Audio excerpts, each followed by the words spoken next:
Ton salut remplace ma condamnation. Mon péché s'efface par ta rédemption. Loué sois-tu, Dieu Tout-Puissant. Loué sois-tu.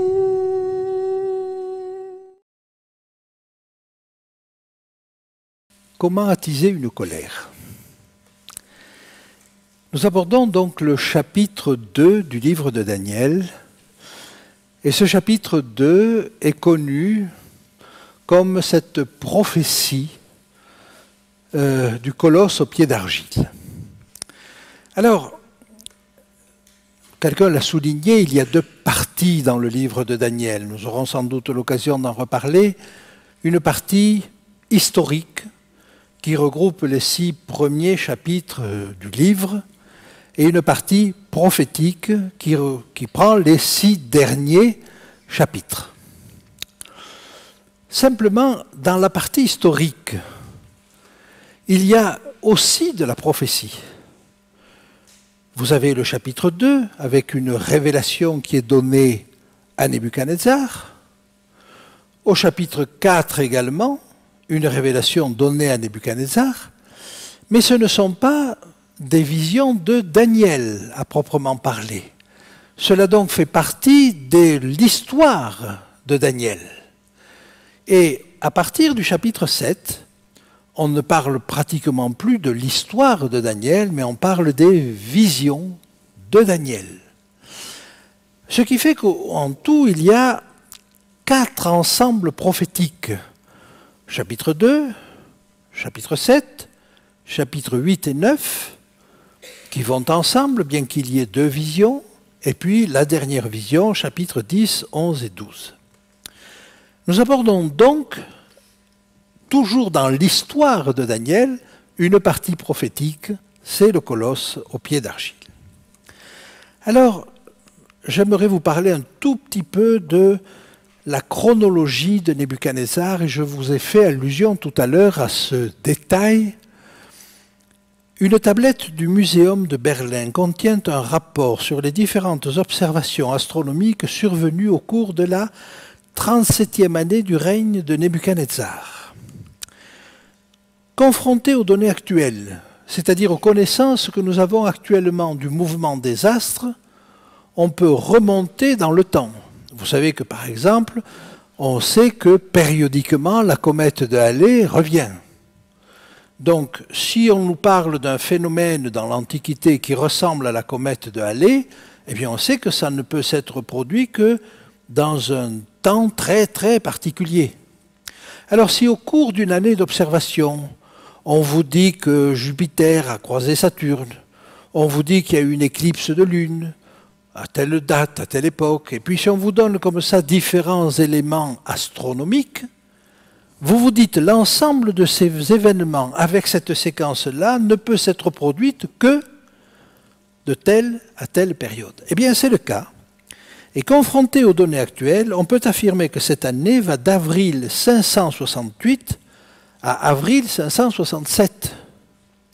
Donc vous voyez, on a une précision là, qui n'est même pas de l'ordre de l'année, qui est de l'ordre du jour. Et on sait que la 37e année, eh bien, c'était 568 à 567. Alors, la première année va donc d'avril 604 à avril 603. Or, quand Nebuchadnezzar a pris Jérusalem, c'était en 605 avant Jésus-Christ. On a suffisamment de données pour dire que c'était même le mois d'août 605 avant Jésus-Christ. Vous allez me dire, mais il n'était pas roi? Eh bien non. Il était général en chef des armées de son père, Nabopolassar. Et par conséquent, comment peut-on arriver jusqu'à avril 604? Eh bien, ça c'est parce qu'en réalité, vous aviez plusieurs systèmes de notation avec l'année d'accession au trône d'un roi est sa première année. Je vais prendre un exemple, pardonnez-moi, je vais le tirer de l'actualité française, hein, mais nous allons avoir un nouveau président. Alors si je comptais comme les rois comptaient dans l'Antiquité, eh bien l'année 2017, c'est la 5e année de François Hollande. Mais jusqu'au bout, jusqu'en décembre. C'est-à-dire que même si un autre président est élu, ça reste la 5e année de François Hollande. La première année de son successeur ne commencera qu'au 1er janvier 2018. Voilà comment comptaient les anciens. Parce que nous avons une référence, nous. Notre année actuelle s'appelle 2017. Mais il n'y avait pas de référence dans l'Antiquité. Une année était nommée d'après le nombre des années du roi régnant. Et donc on vous dit, quand le prophète Daniel ou quand le prophète Ézéchiel vous donne une date, une référence, il dit c'était la 13e année du règne de Belshazzar. C'est ça la référence. Donc c'est toute une année. Et quand on dit la 13e année, ce n'est pas du jour où il est rentré en fonction jusqu'à la suite, c'est une année qui va pour eux soit d'avril à avril, c'est-à-dire de Nissan à Nissan, soit d'octobre à octobre, c'est-à-dire de Tishri à Tishri. Voilà. Et vous aviez 2 années. Un petit peu comme nous avons, je suppose vous aussi, 2 années, l'année civile, qui va de janvier à décembre, et puis vous avez une année scolaire, qui va de septembre à juin. Voyez? Bon, alors j'aurai l'occasion de vous reparler de ces choses-là, mais cela nous donne finalement des possibilités qui font que, voyez, la première année de Nebuchadnezzar, on va dire, elle va d'octobre à octobre, d'octobre 605 à octobre 604. Eh bien, depuis la mort de Nabopolassar, qui était en août 605, jusqu'à octobre 605, c'était toujours la 21e année de Nabopolassar.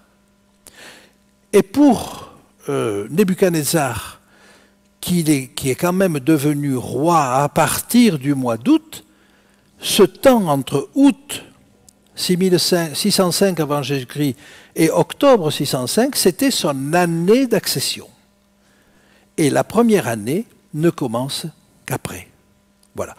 Alors, tout ça, c'est pour vous faire un commentaire sur le premier verset de Daniel qui nous dit « La seconde année du règne de Nebuchadnezzar, Nebuchadnezzar eut des songes. » La seconde année, ça veut dire que ça faisait probablement au moins 2 ans, peut-être plus, un peu plus que les jeunes Hébreux avaient été déportés.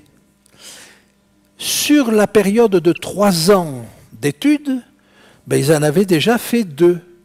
Mais ils n'étaient pas encore parmi les sages, mais ils étaient parmi les étudiants en sagesse, si vous voulez. Et par conséquent, vous allez voir qu'ils vont être recherchés comme des sages. La deuxième année du règne de Nebuchadnezzar, Nebuchadnezzar eut des songes, il eut l'esprit agité et ne pouvait dormir. Nous sommes donc dans l'année 604-603. Daniel et ses 2 compagnons sont depuis 2 ans au moins à Babylone et ils sont déjà parmi les sages. Le roi fit appeler les magiciens, c'est-à-dire les scribes, les astrologues, c'est-à-dire les astronomes, nous les nommerions astronomes maintenant, et puis les enchanteurs. Alors les enchanteurs, ça c'est plus loin de notre réalité, mais pas de la réalité de beaucoup de gens dans nos pays, même occidentaux. Des devins, des jeteurs de sorts, ceux qui lèvent les sorts, etc., etc. Et puis vous avez les Chaldéens. Alors les Chaldéens, c'est les gens de souche, c'est-à-dire les gens de la Chaldée, les dignitaires de la Chaldée. Et on parlait tout à l'heure des personnes de race royale et de famille noble, c'était les familles patriciennes de cette époque-là. C'était donc, vous voyez, pas forcément des sages, mais des dignitaires. Voilà. On dirait des chefs de tribu, peut-être maintenant. Donc vous avez tout cela qui est inclus dans ce monde où, certainement très codifié, très organisé, et on appelle ces 4 catégories-là de personnes. Le roi leur dit, j'ai eu un songe. Mon esprit est agité et je voudrais connaître ce songe. Le texte nous dit que l'esprit de Nebuchadnezzar était poussé à connaître ce songe. Il ressentait sans doute confusément qu'il y avait là quelque chose d'important, quelque chose qu'il avait marqué, qu'il avait impressionné, mais qu'il avait oublié. Et il nous arrive à tous d'oublier un rêve, mais ce rêve-là était particulier. Et il avait le sentiment qu'il fallait qu'il aille plus loin. Et de fait, oui, ce rêve l'avait impressionné, et ce rêve était important pour lui. Les Chaldéens répondirent au roi en langue araméenne. Ah, est-ce qu'il y a quelque chose qui vous choque là? Quelle langue parlait Nebuchadnezzar avec les Chaldéens, c'est-à-dire les gens de la Chaldée, les habitants du pays? Ce n'étaient même pas des gens importés, ceux-là, c'était des gens du cru. Ben, ils parlaient l'araméen. Alors pourquoi, dit-on, les Chaldéens répondirent au roi en langue araméenne? Eh bien, je vais vous le montrer. Je vais vous montrer la langue du livre de Daniel, chapitre par chapitre. Regardez cela. Vous avez en bleu foncé l'hébreu. Et vous avez en jaune l'araméen. Et en réalité, il y a 2 coupures linguistiques dans le livre de Daniel. La première a lieu au chapitre 2 et au verset 4. Et là, on va passer de l'hébreu à l'araméen. Et puis ensuite, entre le verset 7 et le verset 8, on va passer de l'araméen à l'hébreu. Pourquoi cela? Oh, j'espère avoir l'occasion de vous expliquer ces choses un peu plus en détail, mais ça fait partie des arguments qui plaident en faveur de l'authenticité du livre de Daniel. J'aurai l'occasion de vous en reparler. Mais vous voyez, vous avez dans ce verset 4 le passage de l'hébreu à l'araméen. Et le rédacteur a profité de cela pour dire: les Chaldéens répondirent au roi en langue araméenne. Et à partir de là, le texte va être en araméen. Et il est certain que celui qui a rédigé cela a profité de cette chose-là. Mais le dialogue qui est avant et le dialogue qui est après s'est passé dans la réalité tout en araméen. C'est donc un petit déclic, un petit signal pour nous dire attention, le texte change de langue là. Je continue et j'avance là-dessus parce que l'entretien ne s'est pas uniquement passé en araméen, bien entendu. Le roi reprit la parole et dit aux Chaldéens: la chose m'a échappé.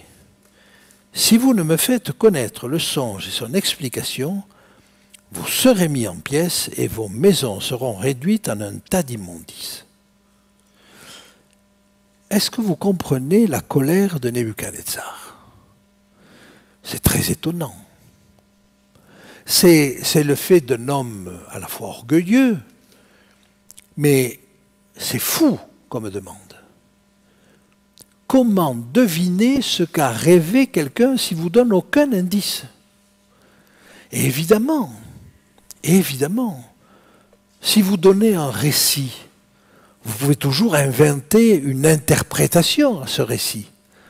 Mais si vous n'avez pas le récit, d'autant que si vous dites n'importe quoi, et que la mémoire revienne à celui qui a eu le songe, alors vous allez être complètement débouté. Alors le roi répondit aux Chaldéens, donc n'ont-ils pas... Alors, regardez ce que disent les Chaldéens. Les Chaldéens disent, bon, on ne peut pas. Jusque-là, ils ne disent rien que de très normal. La colère du roi s'explique beaucoup moins. Mais vous allez voir que le ton va monter. Et on a le sentiment qu'entre ces deux groupes, les Chaldéens d'une part, et le roi Nebuchadnezzar d'autre part, on va gravir les échelons d'une échelle. Le roi répond de manière sévère, les autres vont répondre, et vous allez voir qu'ils répondent de manière sévère, avec tout le florilège qui va autour, hein, toutes les fioritures qui vont autour, et puis le roi va encore monter d'un cran. Donc le roi reprit la parole et leur dit, voilà, vos maisons seront réduites en un tas d'immondices. Mais si vous me dites le songe et son explication, vous recevrez de moi des dons et des présents et de grands honneurs. C'est pourquoi dites-moi le songe et son explication. Mais est-ce que la promesse, est-ce que les plus fortes promesses peuvent vous faire faire quelque chose dont vous n'avez pas les éléments pour aller de l'avant? Et donc les promesses de Nebuchadnezzar, manifestement, ne servent qu'à aggraver et à tendre la situation, mais pas à la résoudre. Et là, les Chaldéens, laissez-moi le dire de manière très crue, ont manqué une occasion de se taire. S'ils avaient eu un peu de psychologie, ils se seraient rendus compte que Nebuchadnezzar était très tracassé par ce songe. Il vaut mieux dire dans ces cas-là, bon, mais nous ne pouvons pas le dire, et reconnaître simplement la chose. Mais voyez, l'orgueil les empêche de dire nous ne pouvons pas. Et vous allez voir comment ils vont dire la chose. Nebuchadnezzar se doit, lui, de répondre à chaque réplique des Chaldéens. S'il est le roi, il doit avoir le dessus. Il doit être le maître. Il doit avoir le dernier mot. Il est donc obligé de monter dans la surenchère. Et vous vous rendez compte là qu'il y a un dialogue entre personnes qui ne veulent pas perdre la face et qui va se traduire par un décret de mort. Ils répondirent pour la seconde fois, grave erreur. Redire la même chose la deuxième fois, c'est le plus sûr moyen d'aggraver la colère. Si une première fois vous avez eu une réaction négative de la part de votre interlocuteur, le redire une deuxième fois n'arrange pas du tout les choses. Alors ils répondirent pour la seconde fois que le roi dise le songe à ses serviteurs et nous en donnerons l'explication. Un brin de psychologie leur aurait fait comprendre que Nebuchadnezzar était déjà assez confus de ne pas se rappeler son songe, d'être obligé pour avoir une tentative d'explication de le reconnaître publiquement, et Nebuchadnezzar est déjà humilié de cette chose-là. Et ils vont lui redire, mais donne-nous le songe, et nous donnerons l'explication. Et là, la moutarde monte. Il est clair que la tension monte dans cette chose-là. Alors voilà, ils n'ont pas su voir qu'il y avait un problème là chez Nebuchadnezzar. Et plutôt que de prendre en compte le problème, plutôt que de dire « nous ne pouvons pas », vous allez voir ce qu'ils vont dire. Le roi reprit la parole et dit « Je m'aperçois en vérité que vous voulez gagner du temps. » Retenez cette réflexion parce que le temps est une question essentielle dans ce chapitre 2. Vous voulez gagner du temps parce que vous voyez que la chose m'a échappé. Vous me renvoyez à moi-même. Je vous dis, je ne me souviens pas, et vous me dites, eh bien, dis-nous le songe et nous donnerons l'explication. On tourne en rond. Alors, il dit, je m'aperçois en vérité que vous voulez gagner du temps parce que vous voyez que la chose m'a échappé. Et Nebuchadnezzar va remettre en cause son système de croyance. On va le voir avec le verset suivant. Il n'est pas dupe de la soi-disant sagesse des Chaldéens. Si donc vous ne me faites connaître le songe. Alors, il y a un verset qui a sauté là, je pense. Hein, voilà. Mais à un moment donné, il dit que dites-moi le songe et je saurai si vous êtes capable de m'en donner l'explication. Il leur dit, vous vous apprêtez à me dire n'importe quoi. Et il montre par là qu'il ne croit pas vraiment sur le fond à cette soi-disant divination. Et là, vous voyez, Nebuchadnezzar révèle le fond de sa pensée. Il est religieux, certes, mais il n'est pas complètement sous l'emprise de ces sages et de ces religieux. Et il remet en cause son système de croyance. Si donc vous ne me faites connaître le songe, la même sentence vous enveloppera tous. Vous voulez vous préparer à me dire des mensonges et des faussetés. Vous réalisez quelle idée Nebuchadnezzar a de ce système de révélation, de divination? Il n'y croit pas. Il n'y croit pas. C'est-à-dire qu'il entretient toute une armée de sages, mais finalement, il n'a aucune confiance là-dedans. Et il ajoute quelque chose qui est très intéressant, en attendant que les temps soient changés. Que veut dire que les temps soient changés? Retenez bien cette expression parce que c'est Daniel qui va donner l'explication un peu plus loin. En réalité, vous attendez que je passe de vie à trépas. Vous attendez, si vous pouvez faire durer la chose, eh bien, viendra un jour où je n'aurai plus envie de cela et où vous pourrez me dire n'importe quoi. Vous aurez confirmation de cela. C'est pourquoi dites-moi le songe et je saurai si vous êtes capable de m'en donner l'explication. Les Chaldéens répondirent au roi. Et vous allez voir que là, les Chaldéens manquent encore de psychologie. Ils ne peuvent qu'attiser la colère du roi. Ils ont déjà dit, donne-nous le songe, donne-nous l'énoncé du songe et nous donnerons l'explication. Mais là, ils vont être accusateurs vis-à-vis de Nebuchadnezzar. Les Chaldéens répondirent au roi, il n'est personne sur la terre qui puisse dire ce que demande le roi. Ah, tu demandes quelque chose d'impossible. Vous voyez qu'on n'est pas loin de l'insulte là. Parce qu'ils lui disent, au fond, tu demandes quelque chose d'insensé. Alors ils le disent avec tout le cérémonial qui convient. Mais ils le disent.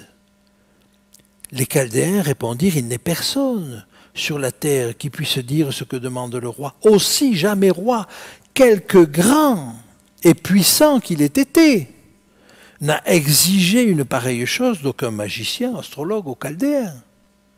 Jamais personne n'oserait demander ce que tu demandes. C'est une insulte. C'est une insulte bien tournée, mais c'est une insulte. Tu es fou. Tu es fou. Et là, la réaction, vous le comprenez, ne va pas se faire attendre. Vous avez là une tentative de justification de leur part. C'est une occasion pour nous de réfléchir sur le fait que toute tentative de justification, presque ipso facto, est une atteinte à l'autre. Parce que si il se justifie, c'est une manière d'accuser Nebuchadnezzar. Il faut bien que la responsabilité soit quelque part. Et l'auto-justification est souvent une tentative de rejeter la faute sur les autres. Alors ce que le demande le roi est difficile, et il n'y a personne qui puisse le dire au roi. Et là, ils vont ajouter quelque chose que Daniel va reprendre tout à l'heure, excepté les dieux dont la demeure n'est pas parmi les hommes. Ah, il laisse une petite ouverture. Ce que tu demandes n'est pas de l'ordre de ce qu'on peut dire. Mais vous voyez la conception qu'ils ont du monde des divinités. Personne ne peut dire ce que tu demandes. Pourquoi? Parce que c'est de l'ordre des dieux et les dieux ne communiquent pas avec les hommes. On ne peut pas savoir. Ce sont deux mondes distants l'un de l'autre. Et vous comprenez que Daniel va apparaître à ce moment-là comme celui qui réduit cette distance, comme celui qui va pouvoir communiquer avec le monde des dieux alors que personne ne communique avec le monde des dieux. Excepté les dieux qui n'ont pas la demeure, dont la demeure n'est pas parmi les hommes. On voit ici les limites de la divination. Alors les sages essaient de se disculper, mais ils sont amenés à dire au roi qu'il n'est pas raisonnable, et ils s'approchent de l'insulte. Nous l'avons déjà dit. Là-dessus, le roi se mit en colère. Et on le comprend. On le comprend, mais vous allez voir ce qu'il dit. Il s'irrita violemment et il ordonna qu'on fasse périr tous les sages de Babylone. Pourquoi cette décision? Je crois qu'il y a un langage souterrain que j'aimerais essayer de vous faire deviner dans ce dialogue entre les Chaldéens et Nebuchadnezzar. Quand il dit « Vous espérez que les temps soient changés », il sous-entend que lui ne soit plus roi. Et il y a un moyen de changer les temps, c'est de l'éliminer. En d'autres termes, si Nebuchadnezzar est fou, il ne faut pas s'attendre à ce qu'il soit conservé longtemps sur son trône.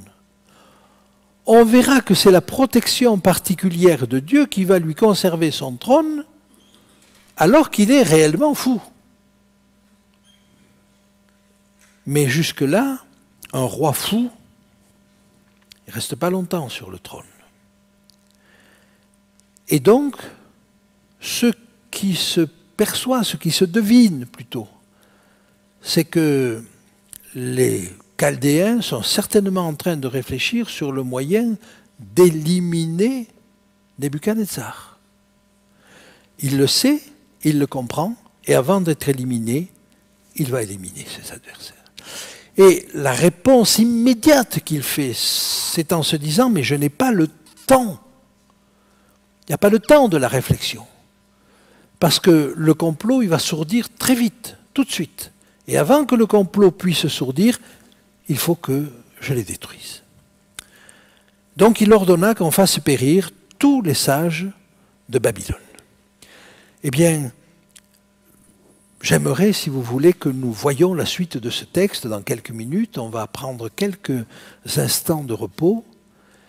Mais j'aimerais que vous reteniez de cette chose-là, que par une attitude apparemment juste, on peut entretenir, déclencher, alimenter une colère. Et vous allez voir comment Daniel, lui, au contraire, va apaiser la colère. Et il y a là toute une leçon de savoir-faire et de psychologie qui mérite d'être regardée de près. Alors je vous donne rendez-vous dans quelques minutes pour la suite du chapitre 2.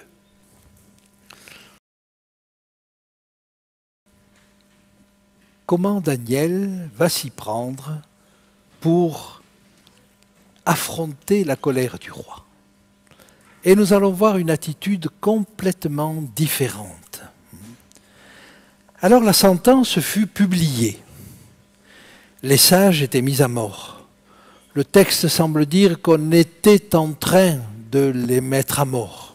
C'est-à-dire que le processus était en cours, sans qu'on puisse dire s'ils étaient déjà vraiment mis à mort, et l'ont cherché Daniel et ses compagnons pour les faire périr. Est-ce que vous réalisez que sur un coup de colère, Nebuchadnezzar est en train de détruire l'œuvre de sa vie?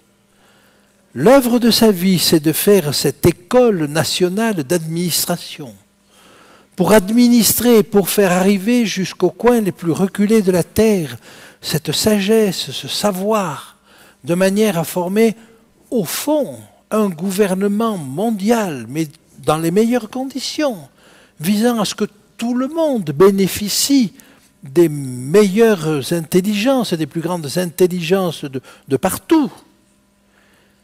Et alors qu'il a mis du temps à les réunir, du temps à les former, du temps à former les professeurs, il est prêt, sur un coup de colère, à détruire tout ça. J'ai envie de dire, et c'est une leçon pour nous, que la colère est mauvaise conseillère. On le sait, mais la colère peut vous faire détruire l'œuvre de toute une vie. Et en plus, là, en l'occurrence, des dizaines, pour ne pas dire des centaines de personnes. Donc vous voyez, je crois que Dieu nous met en garde là, contre les excès de la colère. Bien. Donc, exécution immédiate, et Daniel et ses compagnons, tout en n'étant que des élèves encore, sont considérés comme des sages. Donc vous voyez, il s'agit d'éliminer toute l'intelligentsia du pays et tous les étudiants en sagesse qu'il est en train de former. Alors Daniel s'adressa d'une manière prudente et sensée à Arjoc, chef des gardes du roi, qui était sorti pour mettre à mort les sages de Babylone. Et on va essayer de voir en quoi cette adresse à Arjoc est prudente et sensée. Il prit la parole et dit à Arjoc, commandant du roi, « Pourquoi la sentence du roi est-elle si sévère ?» Arjoc exposa la chose à Daniel. Que notez-vous là? Que notez-vous? La manière de s'adresser à lui, ce n'est pas de lui dire « tu as tort », ce n'est pas de lui dire « il est impossible qu'on le donne », non. Qu'est-ce qui se passe? Une question. Et en posant une question, vous vous mettez sur le terrain de l'adversaire à un même niveau que lui. Il va pouvoir exprimer ce qui ne va pas chez lui. Quel est son problème? Et Arjoc exposa la chose à Daniel. En quoi l'intervention de Daniel était prudente et sensée? Oui. D'abord, il pose une question, il s'informe. Et il permet à l'autre de parler. Et deuxièmement, alors que sa vie est en jeu, on le cherche pour le mettre à mort. Est-ce que vous notez le calme? Le fait d'être posé? Il va garder tout son flegme, tout son sang-froid, et il va faire celui qui s'interroge sur ces choses-là. Alors, Daniel se rendit vers le roi et le pria de lui accorder du temps pour donner au roi l'explication. Daniel a compris ce que n'ont pas compris tous les autres, que c'était une question de temps. Dans ce dialogue entre Nebuchadnezzar et les Chaldéens, chacun montait d'un cran, mais sans délai, tout de suite. Et Daniel dit, j'ai besoin de temps. Changez. Daniel demande du temps.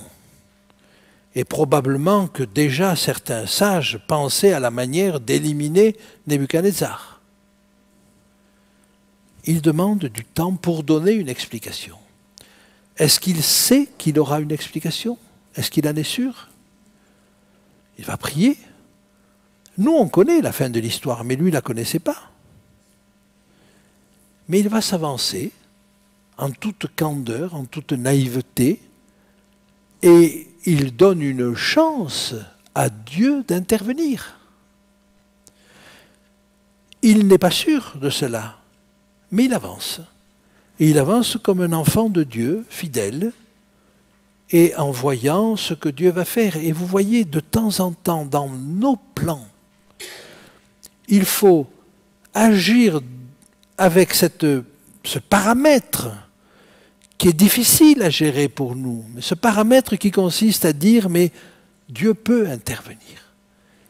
Et surtout si nous n'avons pas d'autre solution. Et Daniel n'a pas d'autre solution. Alors il ne sait pas comment Dieu va intervenir. Il ne voit pas du tout. Mais quand même, il demande du temps. Mais il demande du temps pas pour préparer un attentat contre Nebuchadnezzar.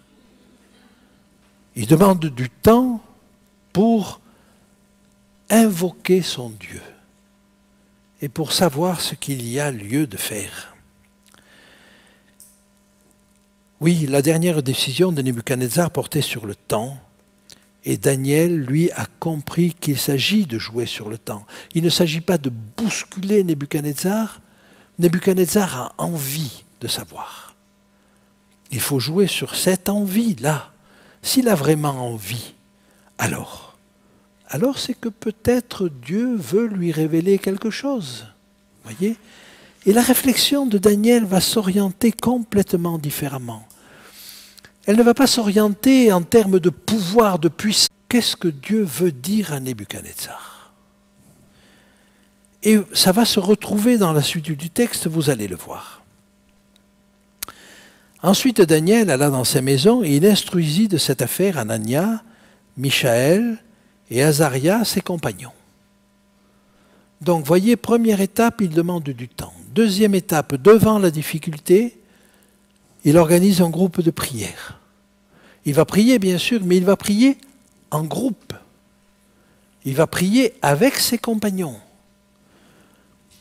Je crois qu'on ne dira jamais assez l'importance de la prière en groupe, de la prière en commun. Et il me semble que ce texte-là nous le dit de manière tellement claire. Notez au passage que quand Daniel est avec ses compagnons, c'est juste une remarque, il ne les appelle pas Shadrach, Meshach et Abednego. Il les appelle Anania, Michaël et Azaria. Donc vous voyez, la manière dont ces jeunes sont appelés, suivant le contexte, nous indique très clairement qu'il n'y a pas là une rédaction systématique, il y a là un vécu. Dans ce cadre-là, quand ils sont entre eux, ils sont des Hébreux et ils pratiquent leur nom hébreu. Et puis, verset 18, les engageant à implorer la miséricorde du Dieu des cieux, afin qu'on ne fît pas périr Daniel et ses compagnons avec le reste des sages de Babylone. Alors, leur demande de base est très simple, qu'on ne nous fasse pas périr avec les sages de Babylone. Peut-être pensez-vous, bon, c'est un peu égoïste, les sages de Babylone peuvent bien périr, mais si nous, on arrive à ne pas périr, ce sera bien.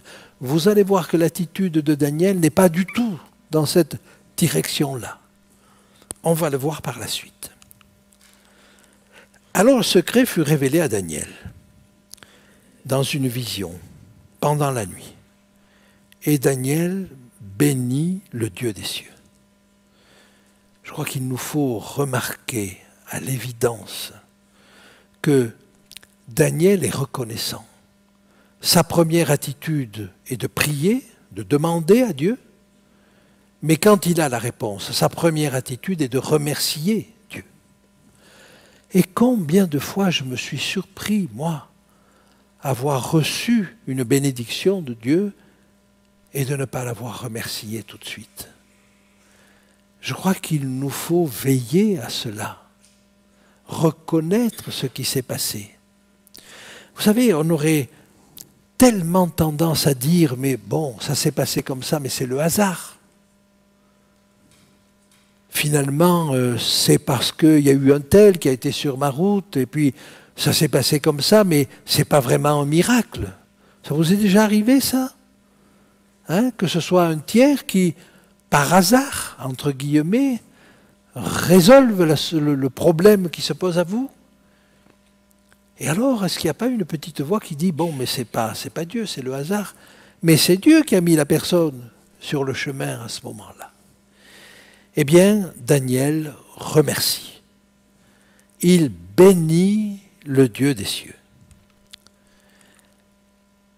Daniel prit la parole et dit « Béni soit le nom de Dieu d'éternité en éternité.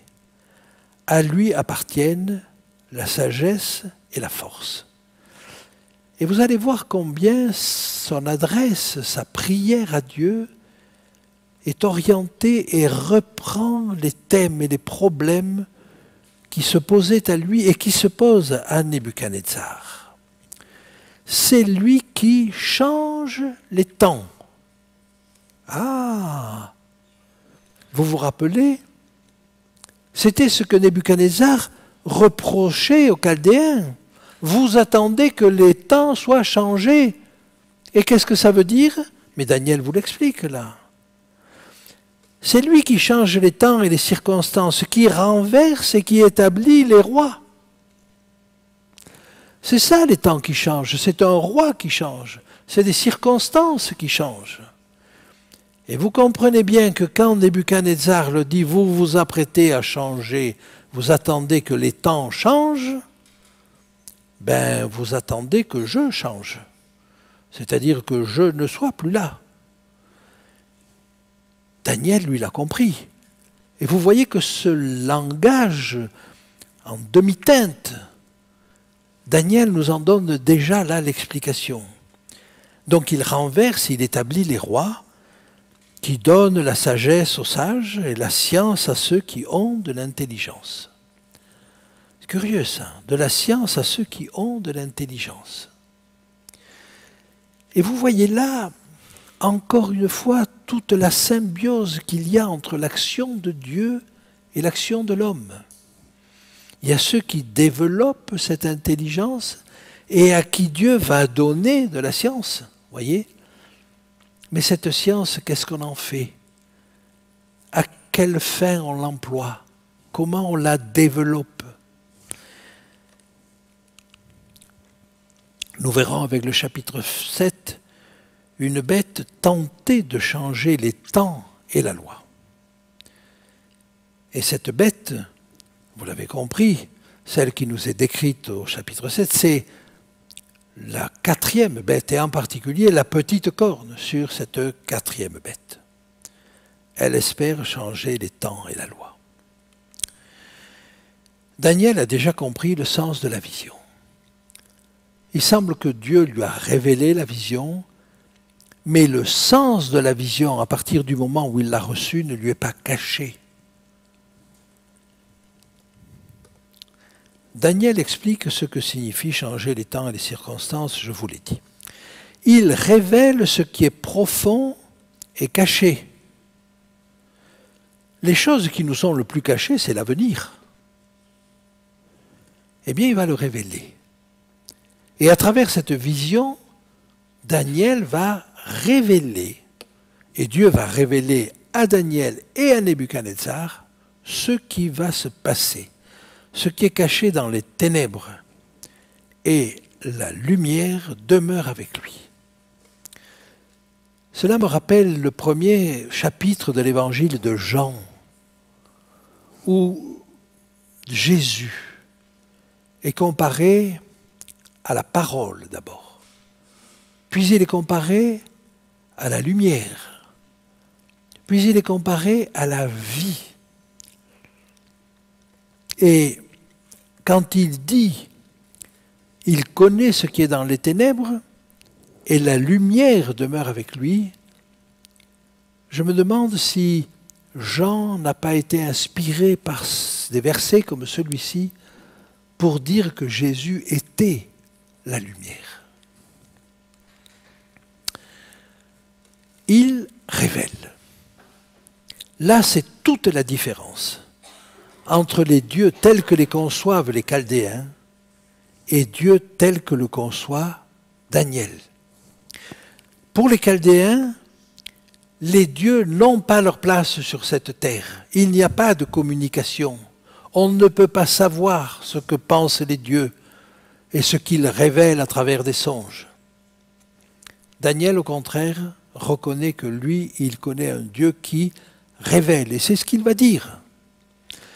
Et Nebuchadnezzar va capter le message, nous allons le voir tout à l'heure.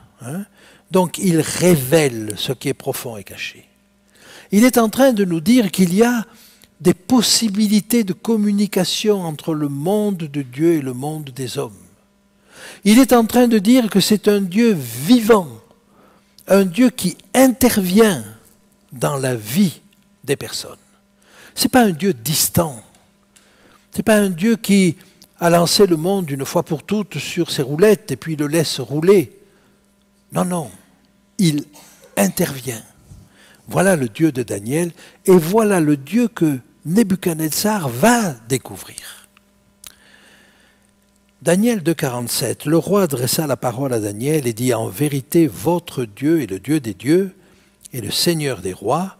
Il révèle les secrets, puisque tu as pu découvrir ce secret. » Et là, voyez, la modestie de Daniel fait que Nebuchadnezzar reconnaît en Daniel un homme sage, bien entendu, mais il connaît un Dieu sage. Il va dire, ce Dieu qui est le vôtre, qui est le Dieu des dieux et le Seigneur, le Dieu des seigneurs et le Seigneur des rois, il révèle les secrets. Il révèle les secrets parce que Daniel le lui a dit. J'ai prié un Dieu qui révèle les secrets. Et ça, c'est quelque chose de complètement nouveau pour Nebuchadnezzar. C'est un lien entre le monde des dieux et le monde des hommes. Et d'ailleurs, il va appeler Daniel celui qui a en lui l'esprit des dieux saints. Alors, il n'est pas encore monothéiste. Il n'a pas encore toute la vérité théologique, mais il découvre une vérité qui est essentielle. C'est qu'il y a communication entre Dieu et l'homme. Dieu de mes pères, je te glorifie et je te loue de ce que tu m'as donné la sagesse. On est toujours dans la prière de Daniel, la prière de remerciement à son Dieu. De ce que tu m'as donné la sagesse et la force et de ce que tu m'as fait connaître ce que nous t'avons demandé, de ce que tu nous as révélé le secret du roi. Après cela, Daniel se rendit auprès d'Arjoc. Ah, pourquoi Daniel se rend-il auprès d'Arjoc et pas auprès de Nebuchadnezzar? À qui le roi avait ordonné de faire périr les sages de Babylone. Il alla et lui parla ainsi, ne fais pas périr les sages de Babylone, il y a urgence. Arjoc a reçu un ordre, peut-être qu'il y a des sages qui ont déjà péri. Le premier souci de Daniel, et par la suite, ces sages vont très mal le lui rendre et vont chercher à le démolir. Mais lui, sa première intention, c'est quoi? C'est de sauver tous ces sages. Et pourtant, il sait que ce sont des païens. Il sait que ce ne sont pas forcément des gens recommandables. Il sait que certainement, beaucoup d'entre eux cherchent à profiter de Nebuchadnezzar. Mais sa première intention, son premier geste, avant même d'aller voir Nebuchadnezzar, c'est d'aller voir Arjoc et de sauver ses compagnons. Eh bien là, il y a un geste, une générosité, un altruisme de Daniel qui confond, qui est extraordinaire. Il alla et lui parla ainsi, « Ne fais pas périr les sages de Babylone, conduis-moi devant le roi, et je donnerai au roi l'explication. » Probablement aussi, il fallait passer par Arjoc pour avoir accès à Nebuchadnezzar. Arjoc conduisit promptement Daniel devant le roi et lui parla ainsi. Et alors regardez bien, ça c'est un petit passage que je trouve une merveille de décodage de l'esprit humain. Et lui parla ainsi, Arjoc, « J'ai trouvé parmi les captifs de Juda un homme qui donnera l'explication au roi. » J'ai trouvé. Ça mériterait peut-être une petite récompense tout de même. peut-être que mes qualités ne sont pas complètement estimées à leur véritable valeur. J'ai trouvé. Alors évidemment, s'il avait trouvé parmi les sages, c'était bien, mais enfin, ce n'était pas formidable. Mais il va dire, j'ai trouvé parmi les captifs de Juda. Ah, ça c'est autre chose. Et vous voyez que ce captif de Juda, c'est un élément plutôt péjoratif, mais formidable pour Arjoc.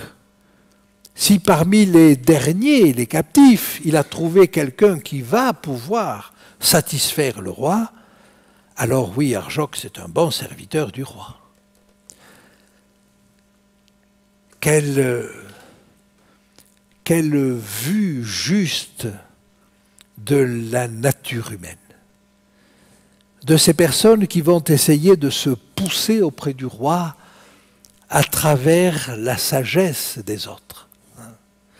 Je n'insiste pas, mais voyez combien ce texte est fin et va nous donner là un trait, une caractéristique d'Arjoc.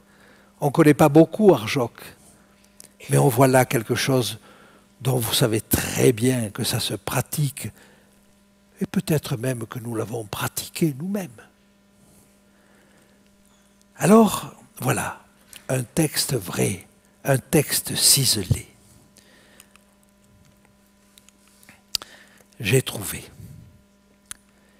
Le roi prit la parole et dit à Daniel, qu'on nommait Belchatsar, « Es-tu capable de me faire connaître le songe que j'ai eu et son explication ?»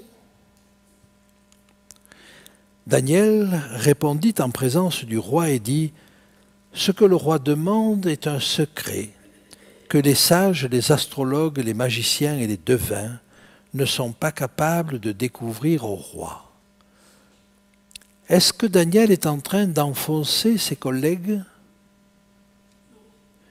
Il est en train de les disculper.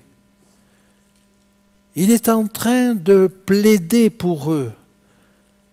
Il est en train de dire, mais ils ne peuvent pas répondre. Ne sois pas aussi en colère après eux. Ils ne peuvent pas répondre. Pourquoi? D'abord, il y a de la modestie dans cela. Ensuite, c'est un trait de bonté envers les autres sages. Mais il y a dans les cieux un Dieu qui révèle les secrets. Voilà la clé. Il y a dans les cieux un Dieu qui révèle les secrets et qui a fait connaître au roi Nebuchadnezzar ce qui arrivera dans la suite des temps. Voici ton songe et les visions que tu as eues sur ta couche. Je trouve cette manière discrète mais élégante de dire à Nebuchadnezzar, non pas tu es fou de demander cela, mais de dire il ne pouvait pas répondre. Il ne pouvait pas répondre parce que la solution, elle n'est pas dans leur Dieu, elle est dans ce Dieu qui révèle les secrets. Alors il te révèle là ce qui arrivera dans la suite des temps. Et là, Nebuchadnezzar est dévoilé parce que c'est le souci de Nebuchadnezzar. Et ça, nous allons le voir. Voici ton songe et les visions que tu as eues sur ta couche. C'est en complète opposition avec les déclarations des sages. Un Dieu qui révèle, un Dieu qui se révèle. Dans notre vie, est-ce que nous vivons avec un Dieu qui se révèle? Est-ce que nous vivons avec un Dieu qui révèle ses intentions? Je crois qu'il le fait, et de différentes manières. Mais c'est ça un Dieu vivant. Qu'est-ce que c'est un Dieu avec lequel il n'y a aucun dialogue, il n'y a aucun échange, il n'y a aucune réception? Et là, Daniel montre à Nebuchadnezzar l'image d'une autre relation avec Dieu. Sur ta couche, ô roi, il t'est monté des pensées touchant ce qui sera après ce temps-ci. Et celui qui révèle les secrets t'a fait connaître ce qui arrivera. Et là, Daniel, non seulement va révéler à Nebuchadnezzar le songe, mais il va lui révéler que c'est en conséquence de ses propres pensées. Sur ta couche, ô roi, il était monté des pensées touchant ce qui sera après ce temps-ci. Quelles sont les pensées de Nebuchadnezzar? Mes amis, imaginez que vous êtes Nebuchadnezzar.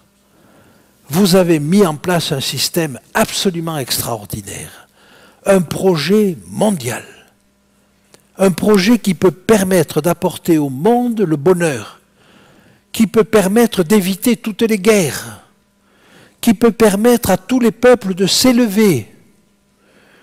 C'est complètement étranger à l'actualité, ce que je vous dis là. Est-ce qu'il n'y a pas un projet mondial? Est-ce qu'on n'assiste pas à un projet de mondialisation? Un projet qui mettrait en commun toutes les forces de tous les peuples pour enfin éviter de se taper les uns sur les autres? C'était le projet de Nebuchadnezzar. Et imaginez donc que vous avez ce projet-là. Mais ce projet, il le tient à bout de bras. Parce que lui interroge les élèves et en est capable.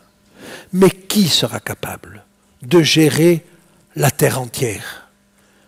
Il se sent capable de le faire, mais après lui, il ne voit peut-être aucun de ses fils capable de le faire.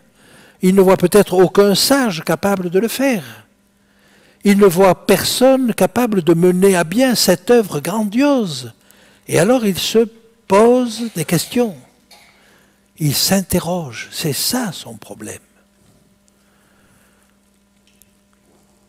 Celui qui révèle les secrets t'a fait connaître ce qui arrivera. Si ce secret m'a été révélé, ce n'est point qu'il y ait en moi une sagesse supérieure, modestie, à celle de tous les vivants, supérieure à celle de tous les sages que tu as interrogés. Je ne suis pas meilleur qu'eux. Sans doute l'était-il, mais non, il ne se met pas au-dessus. Mais c'est afin que l'explication soit donnée au roi et que tu connaisses les pensées de ton cœur. Et là, mes amis, on se trouve devant quelque chose d'absolument formidable. C'est que ce texte du colosse au pied d'argile, cette révélation du colosse au pied d'argile, elle est à la fois pour nous et pour toutes les générations passées et à venir, pour nous donner un panorama de l'histoire du monde, mais elle est aussi pour Nebuchadnezzar, pour qu'il connaisse les pensées de son cœur. Qu'est-ce qu'il a à connaître des pensées de son cœur, Nebuchadnezzar? Il a quelque chose à découvrir, mais ça va se découvrir au fur et à mesure et un petit peu plus tard. Nebuchadnezzar avait raison d'insister pour connaître ce songe. Parce que ce songe, finalement, est destiné à lui faire connaître ses propres pensées. Peut-être ce qui est le plus difficile pour lui, à connaître ses propres erreurs, ses propres défauts. Va-t-il l'accepter? Souvent, quand nous sommes impliqués dans une action de Dieu qui nous dépasse, il y a un versant de l'expérience qui nous est spécialement destiné. Nebuchadnezzar s'impliquait dans quelque chose de très important, mais le plus important, ce qu'il projetait n'aura pas lieu. Par contre, ce qu'il ne projetait pas, c'est-à-dire de se connaître tel qu'il était, ça aura lieu. Alors je vous propose que nous arrêtions là avant d'aborder le colosse au pied d'argile pendant 5 minutes aussi. Ça permet de s'aérer, de s'oxygéner. Et nous nous retrouvons après, dans pas longtemps, pour la 3e et la 4e séance de cet après-midi, parce qu'il nous faut quand même finir ce chapitre 2 tout de même. Merci de votre attention.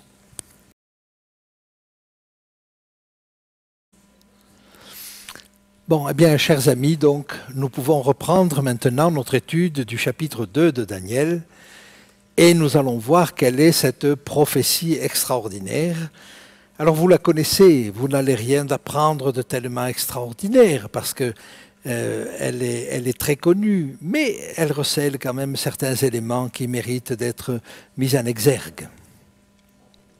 Ô roi, tu regardais et tu voyais une grande statue.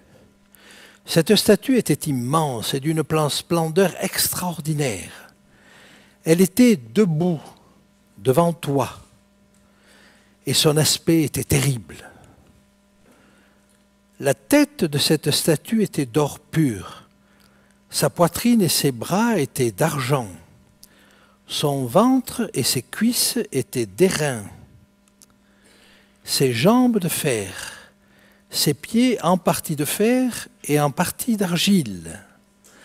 Tu regardais lorsqu'une pierre se détacha sans le secours d'aucune main, frappa les pieds de fer et d'argile de la statue et les mit en pièces. Mais le fer, l'argile, l'airain, l'argent et l'or furent brisés ensemble et devinrent comme la balle qui s'échappe du nerf en été.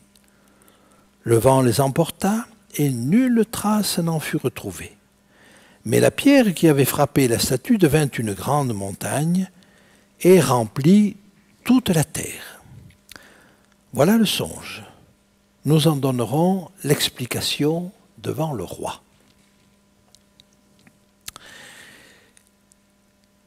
Je vous montre cela, non pas que pour que vous puissiez lire, c'est trop petit et c'est voulu, mais c'est pour vous montrer quelque chose.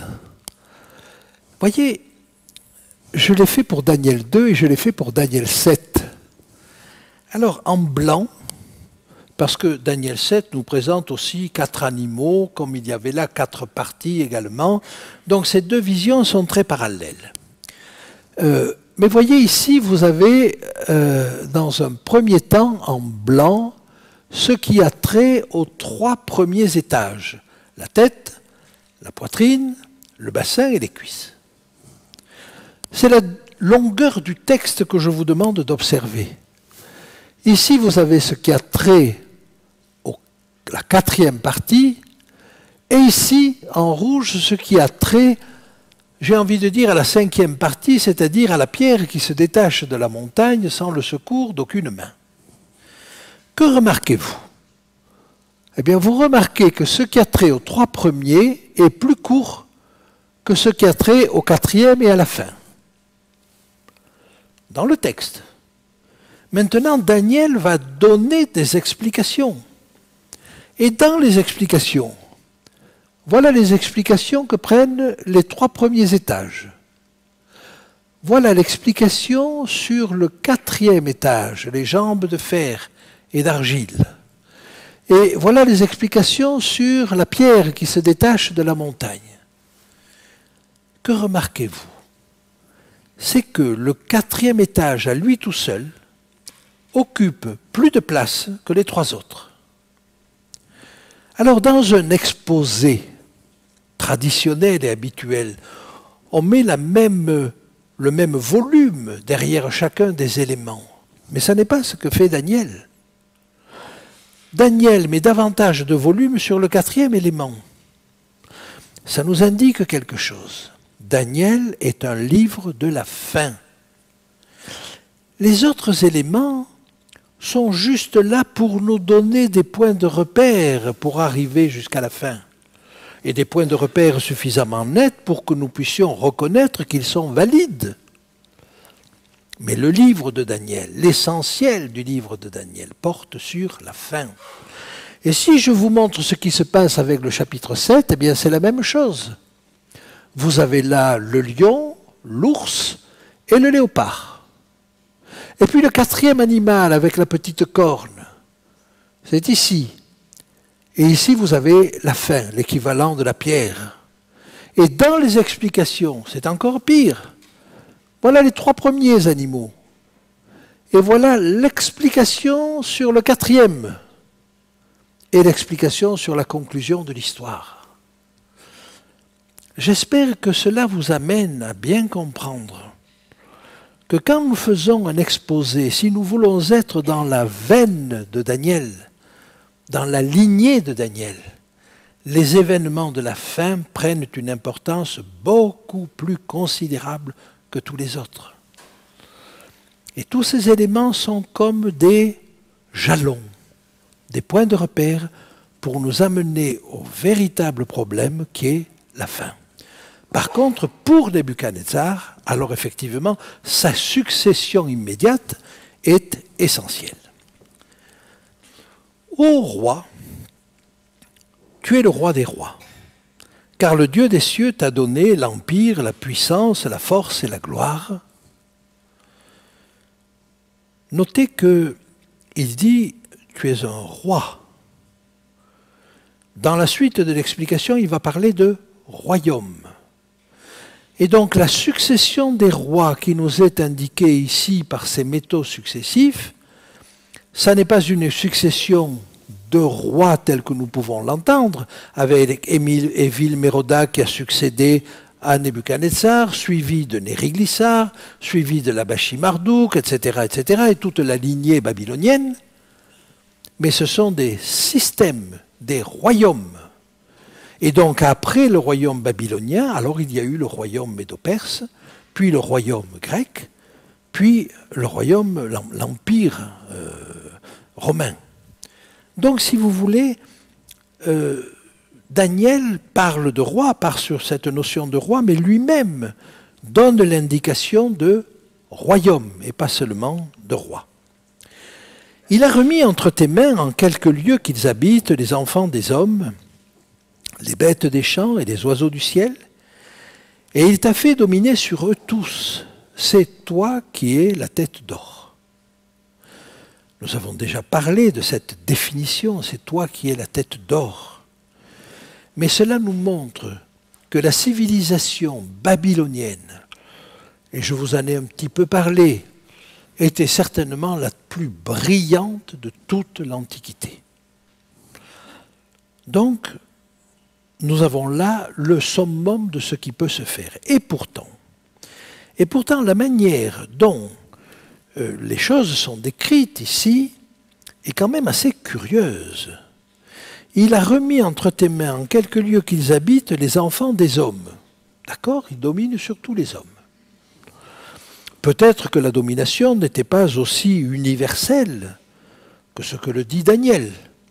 Je pense que les Amériques ou l'Australie ne devaient pas rentrer sous la domination de Nebuchadnezzar. Et il faut comprendre par domination des liens de vassalité. C'est-à-dire que Nebuchadnezzar n'écrasait pas forcément tous ces autres peuples, mais ils avaient des liens de dépendance. Et ce qu'il souhaitait créer, c'était des liens de dépendance économique, certes, mais scientifique.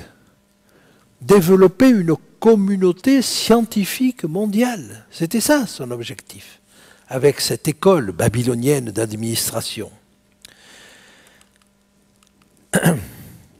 Comment comprendre la domination sur les bêtes des champs et sur les oiseaux du ciel? Sur les hommes, on peut comprendre. Sur les bêtes des champs et les oiseaux du ciel, ça me paraît un peu plus difficile. Et pourtant, c'est dit. Et ce sera repris au chapitre 4 dans la vision de l'arbre. Donc ça n'est pas fortuit. Regardez ce que dit Ézéchiel en parlant de l'Assyrie, dont nous avons parlé hier. Voici l'Assyrie était un cèdre du Liban. Ses branches étaient belles, son feuillage était touffu, sa tige élevée, et sa cime s'élançait au milieu d'épais rameaux. Tous les oiseaux du ciel nichaient dans ses branches, toutes les bêtes des champs faisaient leurs petits sous ses rameaux, et de nombreuses nations habitaient sous son ombre. Il y a peut-être l'idée de représenter les différentes nations sous la forme d'animaux qui logeaient là et qui nichaient là. Mais vous voyez que Dieu va s'adresser à Nebuchadnezzar à travers Daniel dans un langage qu'il peut comprendre. Il va s'adresser à Nebuchadnezzar avec ses propres idées. Il va désigner Nebuchadnezzar comme Nebuchadnezzar se voit. Et comment Nebuchadnezzar se voit? Il se voit comme celui qui dispense le savoir, la richesse, à toute la terre. Et donc vous voyez, il va commencer par là. Oh certes, il y a des gens malheureux sous le règne de Nebuchadnezzar. Et vous comprenez bien qu'un roi orgueilleux et autoritaire comme il l'était, ça ne pouvait pas se faire sans qu'il y ait des malheureux. Mais l'objectif de Dieu est de communiquer avec Nebuchadnezzar. Il va s'adresser à lui sur son terrain. Il va s'adresser à lui comme Nebuchadnezzar se voit. Nous retrouverons cela au chapitre 4. C'est le même phénomène. Alors tu es la tête d'or. Eh bien la tête d'or, c'est Nebuchadnezzar. Par extension, c'est un royaume, c'est-à-dire que c'est l'empire babylonien. Le règne de Nebuchadnezzar a duré 42 ou 3 ans, je crois. L'ensemble du règne des Babyloniens, de l'empire babylonien, a été de, allez, si je compte Nabopolassar, un petit peu plus de 70 ans. On va dire 90 ans.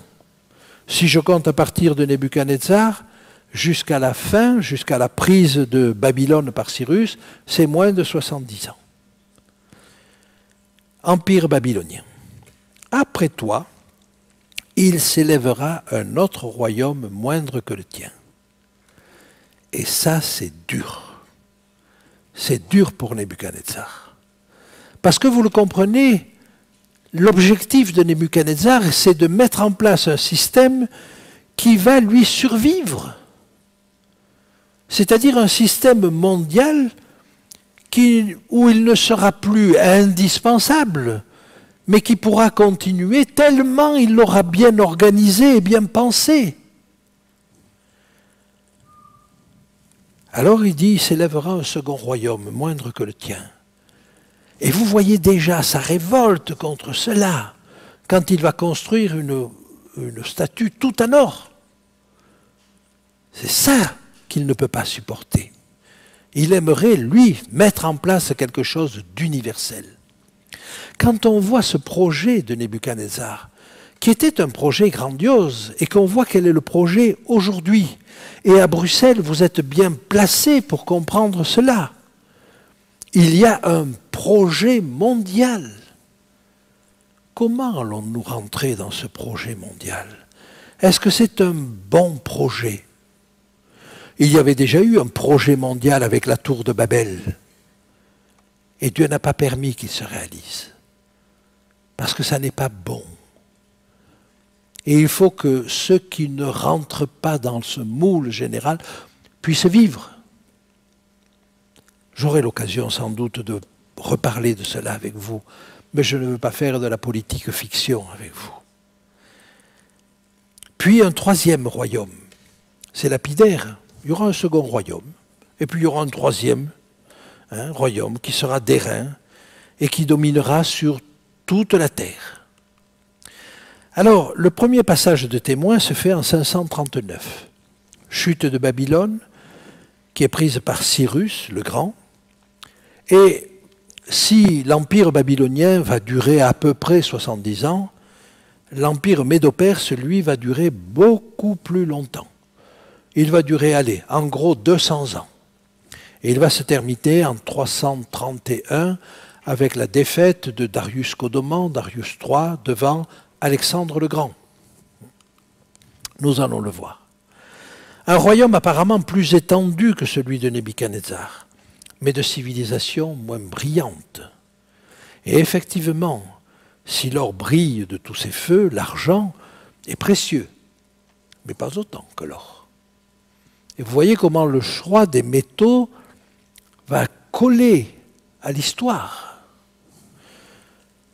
Bien, nous avançons. Excusez-moi. Donc, deuxième empire, avec le torse et les bras d'argent. Pourquoi les Mèdes et les Perses? Alors, je vous dis cela parce qu'il y a une variété d'interprétations qui dit, eh bien, il y a eu les Babyloniens, puis il y a eu les Mèdes, puis il y a eu les Perses, puis il y a eu les Grecs. Ce système-là permet d'arriver à un quatrième élément qui n'est pas Rome, mais qui est les Grecs. Et l'élément perturbateur chez les Grecs, on va désigner Antiochus Épiphane. Donc, si vous voulez, ça permet d'arriver à Antiochus Épiphane. Mais si on regroupe les Mèdes et les Perses, alors on ne peut pas arriver à cela. Le premier, c'est Babylone, le deuxième, les Mèdes et les Perses, le troisième, les Grecs, et le quatrième, les Romains. Et on va arriver à la fin avec un système romain. Notez que dans le système qui nous est proposé là, il n'y a que 4 étapes. C'est-à-dire que si je veux bien accepter les choses telles que me les dit la prophétie, vous et moi, nous sommes encore dans le système romain. Nous sommes encore dans ce 4e métal. Nous sommes encore, pour Daniel 7, dans le 4e animal. Et on n'a pas toujours conscience qu'on est dans ce 4e élément qui dure. Et vous comprenez que ce 4e élément qui dure va être beaucoup plus complexe que les autres. Il a toute une histoire beaucoup plus longue, il a beaucoup plus de choses à nous dire. Et le détail de ces choses que Daniel donne un petit peu, mais à peine, eh bien c'est dans l'Apocalypse que vous allez le trouver. Hein? Et Jean a eu sa vision du temps des Romains, et bien évidemment, c'est à partir de là qu'il va développer toute sa prophétie.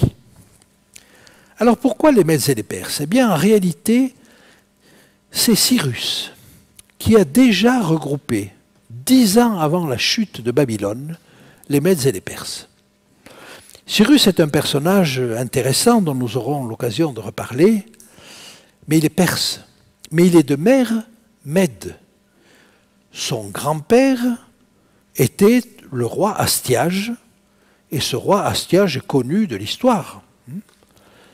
Et il a combattu contre son grand-père. Là, l'histoire, peut-être la légende, veut que quand il a eu connaissance de la naissance de ce petit-fils-là, du fils de sa fille, il avait marié sa fille à un prince perse, et de cette union est né Cyrus. Il a eu l'intention de le tuer. Et puis il n'y est pas arrivé. Il avait confié à Harpage, un de ses généraux, de tuer cet enfant, d'aller le mener, de le perdre dans la nature. Et puis finalement, ce personnage, Harpage, avait recueilli cet enfant. Par la suite, Cyrus a réussi à grandir quand même, à échapper à ces choses-là, mais il est entré en conflit avec son grand-père. Il a lutté contre son grand-père, Astiage. Et finalement, il l'a vaincu. Il l'a vaincu, mais il lui a laissé la vie sauve. Et donc, si vous voulez, à partir de ce moment-là, il a réussi à faire l'union entre les Mèdes et les Perses. C'est-à-dire que les Mèdes et les Perses étaient unis sous une seule tête, déjà avant de faire tomber Babylone. Nous aurons l'occasion de revenir sur ces faits historiques en détail parce qu'ils expliquent un certain nombre de détails que nous trouvons dans le texte. C'est donc vers les années 550 avant Jésus-Christ que Cyrus a fait l'union entre les Mèdes et les Perses. Et dire qu'il y a eu d'abord les Mèdes avec Darius le Mède, puis les Perses avec Cyrus et tout ce qui a suivi, c'est un contresens dans l'histoire. Par conséquent, ne vous laissez pas embarquer par une telle interprétation. Par la suite, dans le livre de Daniel, les Mèdes et les Perses sont toujours décrits ensemble.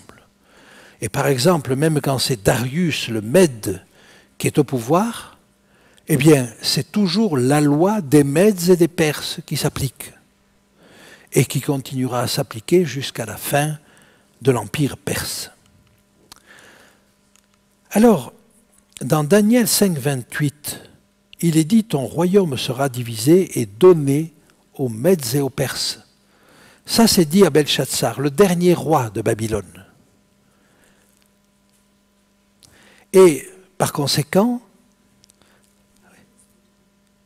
D'accord. Et par conséquent, nous sommes là à la fin du royaume babylonien et on se rend compte qu'il n'a que, il sera donné aux Mèdes et aux Perses. Alors, je suis obligé d'avancer vite et il nous est dit, après lui s'élèvera un autre royaume moindre que le tien, puis un troisième royaume qui sera d'airain et qui dominera sur toute la terre. Je reviendrai peut-être un peu en détail sur ces choses-là. Mais on va passer vite parce que c'est le quatrième royaume qui nous intéresse. Et je vous propose là d'arrêter notre conversation et de donner le temps à la technique de reprendre les éléments pour que nous parlions de ce quatrième royaume. Et ce quatrième royaume, c'est le plus important. Qu'il nous soit permis de dire que les explications que donne Daniel sont d'une précision tout à fait extraordinaire et elles vont encore se préciser par la suite. C'est ce que nous allons voir tout à l'heure. Merci de votre attention. Je reprends donc au verset 39. « Après toi, il s'élèvera un autre royaume moindre que le tien. » Le premier royaume qui va succéder à Babylone, vous le savez, c'est les Mèdes et les Perses, et je vous en ai parlé. Puis un troisième royaume qui sera d'airain et qui dominera sur toute la terre. Les quelques mots qui sont dits là sont d'une précision extraordinaire. Un troisième royaume moindre que le tien, mais plus étendu que le tien, qui dominera sur toute la terre.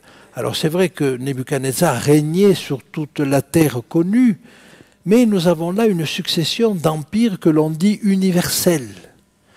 Et c'est cette universalité qui fait la caractéristique de ces empires-là.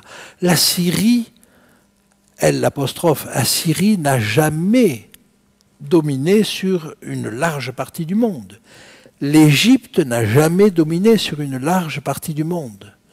Et il faut arriver à ces quatre empires qui se sont succédés, l'empire babylonien, l'empire médo-perse, l'empire grec, les empires grecs, je devrais dire, et l'empire romain, pour avoir une domination qui est hégémonique sur le monde entier.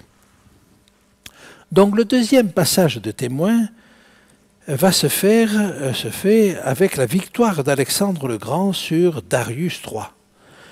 Il le bat d'abord en 303 à la bataille d'Issos, puis en 331 à la bataille de Gogamélès, et le roi Darius III va s'échapper et va fuir d'abord à Ecbatane, sa capitale, puis voyant qu'Alexandre le Grand s'approche, il va continuer, va fuir en Bactriane.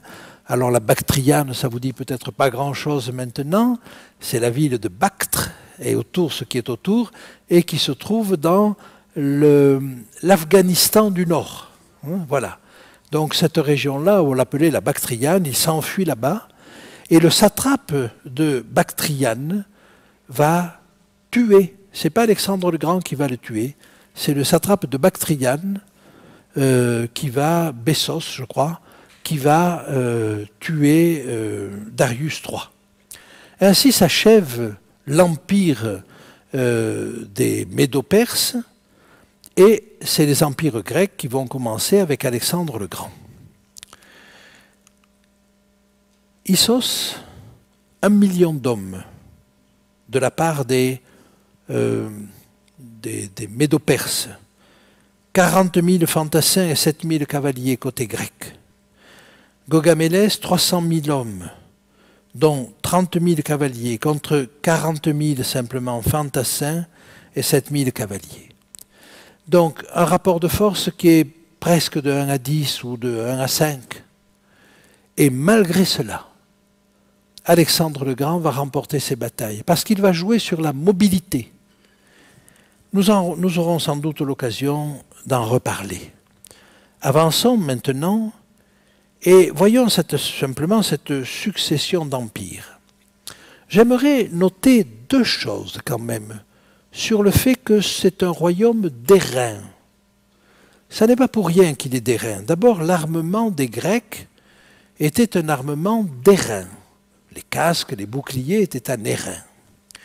Et le deuxième élément, c'est que l'airain, quand vous le frottez, quand vous le polissez, est extrêmement brillant. Mais son brillant passe très vite. Eh bien, c'est à l'image d'Alexandre le Grand, qui a fait des conquêtes fulgurantes, très brillantes, mais qui s'est très vite terni. En quelques années, je crois qu'il est mort à 30 et quelques années, 33 ans, et par conséquent, il n'a pas pu durer. Et ces généraux, qu'on appelait les diadoques, se sont battus entre eux et ont agi de telle manière que finalement, le royaume s'est trouvé divisé. Et il n'a plus eu la brillance d'Alexandre le Grand.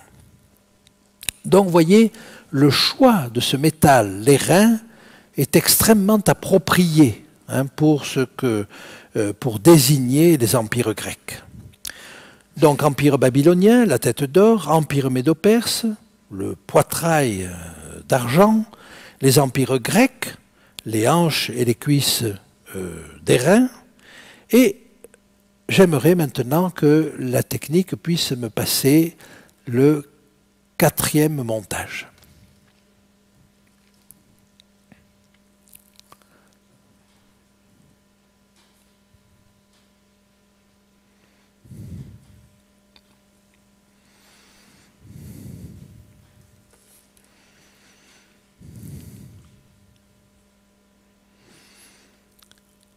Et nous abordons maintenant, si vous le voulez bien, chers amis, la dernière partie de ce panorama de l'histoire du monde.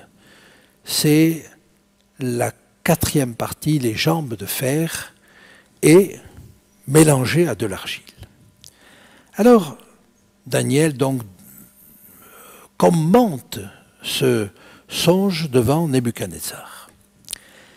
Il y aura un quatrième royaume, fort comme du fer. Et de même que le fer brise et rompt tout, il brisera et rompra tout, comme le fer qui met tout en pièces. Est-ce qu'on peut avoir une description plus précise et plus concise de l'Empire romain? Tout était de fer dans l'Empire romain. Jusqu'à la loi, vous savez quelle était leur devise? Dura lex, sed lex. La loi est dure, mais c'est la loi. C'était une loi de fer. Quand on donnait à un soldat de garder un prisonnier, si le prisonnier s'échappait, le soldat était tué. Donc, si vous voulez, il y avait une loi de fer. Et d'une certaine manière, peut-être pas avec cette dureté de loi, mais le code romain et les articles de loi romains, d'une certaine manière, persistent encore jusqu'à aujourd'hui. Nous sommes encore, de par les lois, dans un système qui s'apparente au système romain. Donc, nous faisons partie de ces jambes. Sauf que ce n'est pas des jambes entièrement de fer, et nous allons le voir. Le passage de témoin, si j'ose dire, entre les Grecs et les Romains va se faire progressivement. On peut dire que la puissance romaine commence vraiment à s'imposer en Méditerranée avec la prise de Carthage en l'an 200. Mais déjà en l'an 215, ils avaient fait de larges incursions, de 215 avant Jésus-Christ, excusez-moi, je devrais vous dire ça, ils avaient fait de larges incursions en Grèce. Et par conséquent, on peut dire que le moment où les Romains commencent à dominer la situation, ça tourne autour de 200, pour être à peu près, si je vous donne des choses à la louche. Maintenant, dans les règles, c'est en 168, je crois, avant Jésus-Christ, que le dernier roi macédonien est vaincu, et c'est en 148 avant Jésus-Christ que la Macédoine devient province romaine. Et petit à petit, les Romains vont faire tout le tour de la Méditerranée. Ils vont même l'appeler Mare Nostrum, notre mer. Et le dernier élément de ce pourtour à devenir romain, c'est en l'an 30 avant Jésus-Christ, l'Égypte à la mort de Cléopâtre. Donc, si vous voulez, c'est une conquête progressive. Mais par contre, les Romains ne dépasseront jamais beaucoup l'Euphrate. C'est-à-dire qu'ils n'iront pas du tout, comme les Perses ou comme les Grecs, jusqu'en Inde. Donc ils n'iront pas aussi loin de ce côté-là. Par contre, ils vont conquérir tout l'Ouest, c'est-à-dire l'Espagne, le Portugal, la France, une partie de l'Angleterre, jamais l'Écosse, pour la plus grande fierté des Écossais, la Belgique, bien entendu, une partie de l'Allemagne, encore que l'Allemagne, ça va être difficile, ils vont toujours avoir des difficultés à l'Allemagne, et une partie de l'Europe centrale, puisque la Roumanie a son nom qui dérive directement des Romains. C'est donc la même racine. Voilà. Donc, voilà ce quatrième métal. Et vous voyez qu'on nous dit beaucoup plus de choses sur lui. Il brise tout, il rompt tout, il écrase tout. Et c'est le sentiment qu'avaient les contemporains des Romains face aux légions romaines. On avait le sentiment que rien n'arrêtait les légions romaines. Quand ils faisaient la tortue, avec leur bouclier devant, leur bouclier au-dessus, ils pouvaient avancer et ils éteignaient toutes les traits, toutes les flèches qui pouvaient être enflammées, rien ne leur résistait. Quand une ville leur résistait, on amassait de la terre jusqu'à la hauteur des remparts pour finalement pouvoir la bombarder à l'intérieur. On amenait des machines de guerre. Vous voyez, donc, il y avait quelque chose de brutal, d'irrésistible dans ces légions romaines. Et évidemment, quand les Juifs, par exemple, pour la prise de Jérusalem, ont offert une certaine résistance aux Romains, les Romains étaient absolument hors d'eux. Alors voilà, voilà ce qu'était cette puissance romaine. Et ils vont imposer pendant 400 ans ce qu'on a appelé la Pax Romana, la paix romaine. Mais c'était une paix armée, c'était une paix musclée, si j'ose dire. Et voilà ce que va être l'Empire romain. Et puis, l'Empire romain va céder aux pressions barbares.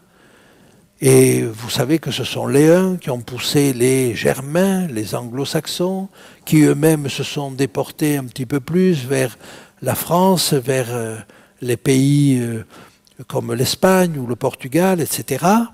Et donc, il y a eu un effondrement au moins de la partie occidentale de l'Empire romain, qui d'ailleurs s'est partagée en deux. Et certains ont voulu voir là une évocation à travers les deux jambes de fer. Et y voir l'Empire romain d'Orient et l'Empire romain d'Occident. Simplement, c'est vrai que les 10 orteils, en général, on les rapproche des 10 cornes de Daniel 7, et que ces 10 orteils, mélange de fer et d'argile, sont en général considérés comme représentant les pays de l'Europe de l'Ouest. J'avance encore un petit peu. La fin de l'Empire, pour l'Occident, aura lieu en 476, avec la dépose du dernier empereur qu'on a appelé par dérision Romulus Augustule. Auguste voulant dire digne, remarquable. Eh bien, c'était un petit Auguste. Et donc, on l'appelait Augustule. Voilà. Bien, c'était une manière de dire qu'il ne pesait plus rien sur l'échiquier politique à ce moment-là. Pour l'Orient, l'Empire va se prolonger avec l'Empire byzantin et il tombera sous les coups des Ottomans en 1453. On aura sans doute l'occasion de revoir cela avec plus de précision. Voilà comment, en gros, s'est partagé l'Empire romain. Vous voyez en rouge l'Empire romain d'Occident, avec une capitale à Rome, et l'Empire romain d'Orient, avec une capitale à Constantinople, à Byzance, si vous voulez. Vous connaissez ces choses-là, mais très rapidement, l'Empire romain d'Occident va se morceler. La séparation se fait en 395 de notre ère, c'est-à-dire à la fin du IVe siècle. Et en 476, c'est-à-dire moins d'un siècle après, l'Empire romain d'Occident n'existe plus. Donc vous voyez cette division, c'est simplement pour dire que l'Empire romain d'Orient, lui, a résisté 1 millier d'années de plus. Et comme tu as vu les pieds et les orteils en partie d'argile, de potier, en partie de fer, ce royaume sera divisé, mais il y aura en lui quelque chose de la force du fer, parce que tu as vu le fer mêlé avec l'argile. Et là, vous voyez, on va donner des explications, donc vous vous rendez compte que toutes ces explications durent beaucoup plus longtemps que pour les autres étapes. Un demi-verset pour le second. Après toi, il y aura un autre royaume. Et puis après toi, il y en aura un troisième. Quelques mots. Et là, on a des explications détaillées sur le quatrième. Et ça nous intéresse. Parce que c'est nous. On fait partie de ce quatrième. Et non seulement on fait partie de ce quatrième, mais on fait partie de cette union du fer et de l'argile qui ne tient pas, qui n'a pas de tenue. Il est très fragile, ce colosse dit aux pieds d'argile, en réalité aux pieds mélangés de fer et d'argile. Bien. Alors, je continue avec cette chose-là, et comme les doigts de pied étaient en partie de fer et en partie d'argile, et là, vous voyez, on ne nous parle plus des pieds, mais des doigts de pied. C'est-à-dire que la prophétie nous dit à demi-mot qu'il va y avoir division. On ne parle plus des deux pieds, on parle des orteils. Et il y a 10 orteils. Et vous avez une dizaine de pays qui vont sortir de cet empire occidental, empire romain occidental. Et alors ce qu'on nous dit là est extrêmement intéressant. Et comme les doigts de pied étaient en partie de fer et en partie d'argile, ce royaume sera en partie fort et en partie fragile. Et effectivement, il va hériter de l'Empire romain la force, mais il va hériter une fragilité de par sa division. Et ça n'est pas tout. Tu as vu le fer mêlé avec l'argile parce qu'ils se mêleront par des alliances humaines, mais ils ne seront point unis l'un à l'autre, de même que le fer ne s'allie point avec l'argile. Ça a été tout le problème du Moyen-Âge. Et ces pays du royaume occidental, du royaume romain occidental, se sont fait la guerre en permanence. Mais ils se sont alliés en permanence. Et toute l'histoire, que ce soit de la Belgique, de la France, de l'Espagne, de l'Italie, est faite de cette histoire d'alliance entre les hommes, de tentatives de coalition, et puis de trahison, de séparation. Et ils ont tenté de s'unir, et ils n'y sont jamais arrivés. Et toutes les tentatives, et alors on pourrait les prendre depuis toujours, les tentatives de Charles Quint, et si on vient plus loin, les tentatives même de Charlemagne déjà, mais de Charles Quint.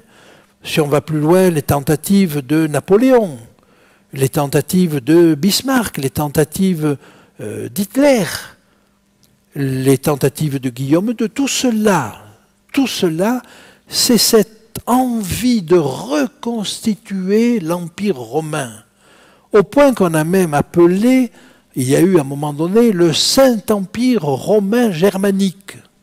Et vous en avez sans doute entendu parler de ce Saint-Empire romain germanique. Eh bien, il y a cette volonté de s'unir, et malgré cela, une désunion permanente. Je me rappelle que j'ai entendu certaines personnes dire à l'époque où se profilait l'union de l'Europe, l'Europe n'aura jamais lieu, sur la base de cette prophétie de Daniel. Et ils se sont trompés, l'Europe a eu lieu. Sauf qu'il ne faut pas faire dire à la prophétie plus qu'elle ne dit. Il n'est pas dit « ils ne s'allieront jamais ». Si, ils s'allieront par des alliances humaines, mais dans le fond, ils ne seront jamais détruits, jamais unis, excusez-moi. Est-ce que ça n'est pas ce que nous vivons aujourd'hui avec l'Europe? Cette prophétie dure jusqu'à aujourd'hui. Et encore maintenant, les candidats à la présidence de la République en France se combattent sur ce thème-là. Certains qui voudraient renforcer l'Union européenne et d'autres qui ne veulent pas la renforcer. On est toujours dans cette même thématique. Et donc notez bien, Daniel ne dit pas « ça n'aura pas lieu ». Il dit au contraire, ils s'allieront, mais ça ne sera jamais solide. Alors je voulais retenir simplement cette chose-là et aborder peut-être le dernier élément. Nous sommes encore dans l'Empire romain, sauf que peut-être il faut mettre un cinquième élément. Outre le fer, c'est l'argile. Daniel spécifie qu'il s'agit d'argile de potier.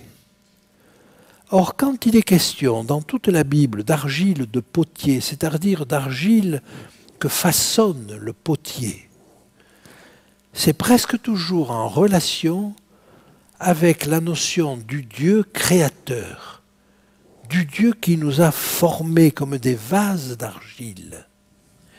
Et il y a donc toute une connotation religieuse dans cette notion d'argile de potier. Et ça n'est pas pour rien qu'il ne nous ait pas parlé là d'argile, mais d'argile de potier. Quand nous regardons dans l'Apocalypse, comment l'Apocalypse nous parle de cette période de la fin, elle nous montre que toutes les puissances en jeu, que ce soit le dragon, que ce soit la bête, que ce soit le faux prophète, que ce soit Babylone, que ce soit l'image de la bête, toutes ces puissances à la fin sont toutes des entités politico-religieuses.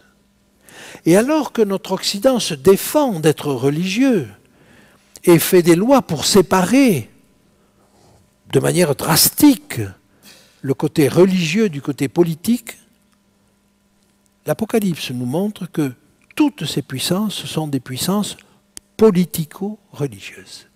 Eh bien, quelque part, nous retrouvons cela dans le livre de Daniel à travers la notion d'argile de potier. Permettez-moi encore d'avancer. Je vous l'ai dit, dans l'Apocalypse, les pouvoirs sont politico-religieux. Et je vais donc mettre ceci sous la forme du Saint-Empire romain germanique pour évoquer le côté religieux, pour évoquer le prolongement de l'Empire romain. Mais une autre manière de prolonger cet empire romain, vous le savez, c'est de le prolonger avec la notion d'église romaine. Et pas seulement du Saint-Empire romain germanique. Et nous sommes encore aujourd'hui avec le fait que cette église a une puissance considérable. En venant ici et tout en regardant les villages en France, les villages au Luxembourg, les villages en Belgique, chaque fois qu'on passait près d'un village, on voyait un clocher qui dominait le village. Et je me disais, mais quelle puissance il y a là! Extraordinaire! Quelle présence permanente dans tous les endroits les plus reculés de l'Europe, dans les endroits, les villages les plus petits, vous avez toujours cette présence-là. Et jusqu'à la fin, elle sera là. Nous en avons déjà parlé avec l'Apocalypse, mais j'aimerais dire que tout cela ne sera rien face à ce qui va arriver. Dans le temps de ces rois, le Dieu des cieux suscitera un royaume qui ne sera jamais détruit et qui ne passera point sous la domination de notre peuple. Il brisera et anéantira tous ces royaumes-là et lui-même subsistera éternellement. C'est un passage extraordinaire, ceci, parce que c'est le souci de Nebuchadnezzar. Le souci de Nebuchadnezzar, nous l'avons deviné tout à l'heure, c'est de créer quelque chose qui dure éternellement. Il s'interrogeait sur ce qui arriverait après sa disparition. Est-ce qu'il y aurait un homme capable de poursuivre cette œuvre mondiale? Et là, la réponse, c'est de dire non. C'est une réponse directe à Nebuchadnezzar. Après toi, il y aura un autre royaume, et après un autre royaume. Et le royaume éternel que tu cherches à faire, c'est Dieu qui le fera. Avec une pierre qui se détache sans le secours d'aucune main, c'est-à-dire qui n'est pas une œuvre humaine. Il n'y a aucune main humaine qui va créer cela. C'est Dieu qui va le faire. Elle se détache de la montagne, cette pierre, et elle va devenir une même montagne. Cela vient de Dieu, et tout cela est construit pour Dieu. C'est le royaume éternel. C'est le royaume de Dieu. C'est le royaume des cieux dont parle Jésus. Et il brisera et anéantira tous ces royaumes-là et lui-même subsistera éternellement. L'image qui est donnée est assez suggestive. La pierre va frapper les pieds de la statue. C'est-à-dire que ces événements vont arriver au moment où ce sont les derniers représentants de ces puissances humaines qui sont sur terre. Ça ne va pas frapper la tête, ça va frapper les pieds. Et à ce moment-là, comme par enchantement, tous ces métaux précieux, moins précieux, tous ces éléments disparates à la fin, faits de fer et d'argile, vont partir en éclats et vont être dispersés comme de la balle poussée par le vent. D'une aire en été. Vous savez, quand on bat le grain, alors évidemment, on a des moissonneuses batteuses maintenant. Mais à l'époque, on battait le grain. On mettait le grain par terre et puis il y avait des fléaux. Et à ce moment-là, ce grain frappait et refrappait, laissait partir le son, la balle. Et un vent léger emportait cette balle et la faisait disparaître. Voilà. Voilà ce que sera toute construction humaine. Alors quand je fais référence maintenant à ce qui s'est passé, à ce que je vous ai présenté hier, avec ces royaumes, la Syrie, la Babylonie, la Médie, la Perse, l'Égypte, qui ont combattu, qui ont guerroyé les uns contre les autres, avec beaucoup de souffrance, avec beaucoup de morts. Tout ça pourquoi? Pour rien. Parce que c'est Dieu, et c'est Dieu seul qui arrivera à cela, même avec les meilleures intentions. Et je suis sûr que Nebuchadnezzar était animé dans son projet mondial des meilleures intentions. Il n'y arrivera pas. Allez, je fais un peu de politique fiction. Même avec toutes leurs meilleures intentions aujourd'hui, tous ceux qui visent à un gouvernement mondial n'y arriveront pas. Oh, peut-être arriveront-ils à une forme, comme cette fer, cette argile, mais qui n'ont pas de solidité. Et au moment où on aura l'impression, nous dit l'apôtre Paul, que tout va bien, au moment où les hommes diront paix et sûreté, et comment pourrait-on dire paix et sûreté s'il n'y a pas un système mondial qui régule les frontières, qui régule l'écologie, qui régule la répartition des territoires? On aura l'impression d'arriver là vraiment à la solution. C'est à ce moment-là que tout va s'effondrer. Eh bien, c'est ce que nous dit l'Apocalypse, mais c'est ce que nous dit aussi, mais vous le voyez en termes beaucoup plus ramassés, le livre de Daniel. C'est ce qu'indique la pierre que tu as vue se détacher de la montagne sans le secours d'aucune main et qui a brisé le fer, les reins, l'argile, l'argent et l'or. Le grand Dieu a fait connaître au roi ce qui doit arriver après cela. Le songe est véritable et son explication est certaine. Qu'est-ce que Daniel est en train de dire? Daniel comprend que ce sera difficile pour Nebuchadnezzar d'accepter cela, d'accepter que ce qu'il a mis en place, ce qu'il cherche à établir, n'arrivera pas à se faire. Alors il lui dit, le songe est véritable, c'est vrai, l'explication est certaine. C'est une manière de lui dire, n'essaie pas d'aller contre. Et malgré cela, Nebuchadnezzar va aller contre. Et c'est ce que nous verrons demain. J'aimerais vous citer simplement ces textes issus un de l'Ancien Testament et l'autre du Nouveau, pour montrer comment le thème de la pierre a été repris par les anciens et par Jésus lui-même. La pierre qu'ont rejetée ceux qui bâtissaient est devenue la pierre principale de l'angle. Jésus leur dit, n'avez-vous pas lu dans les Écritures, la pierre qu'ont rejetée ceux qui bâtissaient est devenue la principale de l'angle? C'est du Seigneur que cela est venu, et c'est un prodige à nos yeux. Eh bien, le thème même de ce colosse au pied d'argile est un prodige à nos yeux. C'est incroyable la précision avec laquelle et la concision avec laquelle ces éléments sont donnés. Daniel a entrevu cela, il l'a fait entrevoir à Nebuchadnezzar. Que vont-ils en faire? Que va en faire Nebuchadnezzar? Alors je vous donne rendez-vous demain pour que nous puissions examiner ce qui va se passer après. Sans le secours d'aucune main, vous l'avez compris, c'est Dieu qui le décide. Et le mélange de fer et d'argile, c'est le mélange de force et de faiblesse.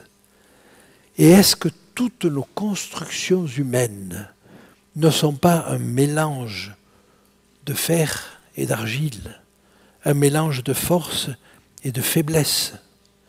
Et il me semble qu'il nous faut regarder à cela. Regarder à cela et réaliser, au fond, ce que nous dit l'Ecclésiaste, quand il nous dit que tout est vanité. Le roi adressa la parole à Daniel et dit, en vérité, votre Dieu est le Dieu des dieux et le Seigneur des rois. Et il révèle les secrets. Nebuchadnezzar a compris, il a vu la différence énorme entre les dieux babyloniens et le Dieu de Daniel. C'est un Dieu qui communique, qui révèle les secrets. La preuve, c'est que tu as pu découvrir ce secret. Ensuite, le roi éleva Daniel et lui fit de nombreux et riches présents. Il lui donna le commandement de toute la province de Babylone et l'établit chef suprême de tous les sages de Babylone. Deux fonctions. Qu'auriez-vous fait à la place de Daniel? Il est jeune. Il n'a pas encore fini ses études. Eh bien, Daniel va montrer là encore un trait de sagesse. D'un côté, on lui demande d'être le commandant de toute la région de Babylone, un rôle administratif, de gestion. Et on lui propose d'être le chef de tous les sages, c'est-à-dire d'être le recteur d'académie ou le président d'université, de la plus grande université de l'époque. Et il comprend que c'est trop. Il comprend qu'il ne peut pas être à ces deux fonctions comme il faut. Alors, il va faire une proposition. Daniel pria le roi de remettre l'intendance de la province de Babylone à Shadrach, Meshach et Abednego. Et Daniel était à la cour du roi. Il a gardé la fonction de chef des sages. Mais quelle sagesse de ne pas se surcharger! Quelle sagesse à 20 ans, alors que l'avenir s'ouvre devant lui, de savoir dire non. Il faut que je choisisse cela. Et il va choisir la fonction qui est auprès des sages, parce qu'il comprend que c'est ça sa fonction. Et le côté administratif, il va le laisser à ses compagnons. Extraordinaire Daniel. Quelle sagesse dans ses choix. Quelle sagesse pour ne pas se laisser surmener. Combien d'entre nous sont atteints de surmenage? Il nous donne là encore un exemple pratique, vivant, vrai. Eh bien, que ce livre de Daniel soit pour nous un exemple, non pas un lieu de connaissance de l'avenir, mais un exemple de vie pratique, jusque dans des détails comme celui-ci. Je vous remercie de votre attention et vous donne rendez-vous demain.